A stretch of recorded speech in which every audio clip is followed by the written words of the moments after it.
And as I end my time in the White House, I can think of no better message to send to our young people in my last official remarks as First Lady. So for all the young people in this room and those who are watching, know that this country belongs to you, to all of you, from every background and walk of life. If you or your parents are immigrants, know that you are part of a proud American tradition, the infusion of new cultures, talents and ideas, generation after generation, that has made us the greatest country on earth.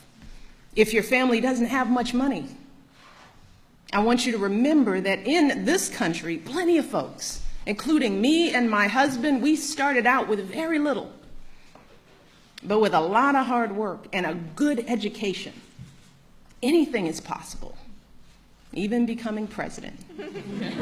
That's what the American dream is all about. If you are a person of faith, know that religious diversity is a great American tradition too. In fact, that's why people first came to this country, to worship freely. And whether you are Muslim, Christian, Jewish, Hindu, Sikh, these religions are teaching our young people about justice and compassion and honesty. So I want our young people to continue to learn and practice those values with pride. You see, our glorious diversity, our diversities of faiths and colors and creeds, that is not a threat to who we are. It makes us who we are. So the young people here and the young people out there, do not ever let anyone make you feel like you don't matter or like you don't have a place in our American story, because you do. And you have a right to be exactly who you are. But I also want to be very clear. This right isn't just handed to you. No, this right has to be earned every single day. You cannot take your freedoms for granted. Now, just like generations who've come before you, you have to do your part to preserve and protect those freedoms. And that starts right now, when you're young.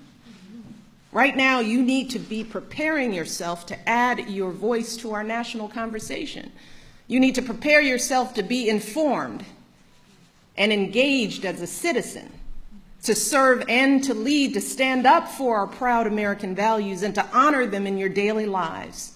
And that means getting the best education possible so you can think critically, so you can express yourself clearly, so you can get a good job and support yourself and your family, so you can be a positive force in your communities. And when you encounter obstacles, because I guarantee you, you will, and many of you already have, when you are struggling and you start thinking about giving up, I want you to remember something that my husband and I have talked about since we first started this journey nearly a decade ago. Something that has carried us through every moment in this White House and every moment of our lives. And that is the power of hope. The belief that something better is always possible if you're willing to work for it and fight for it. It is our fundamental belief in the power of hope that has allowed us to rise above the voices of doubt and division, of anger and fear that we have faced in our own lives and in the life of this country. Our hope that if we work hard enough and believe in ourselves, then we can be whatever we dream, regardless of the limitations that others may place on us. The hope that when people see us for who we truly are, maybe, just maybe, they too will be inspired to rise to their best possible selves. Shoot, it's the hope of my folks like my dad, who got up every day, do his job at the city water plant. The hope that one day his kids would go to college and have opportunities he never dreamed of. That's the kind of hope that every single one of us, politicians, parents, preachers, all of us, need to be providing for our young people, because that is what moves this country forward every single day. Our hope for the future and the hard work that hope inspires. So that's my final message to young people as First Lady. It is simple.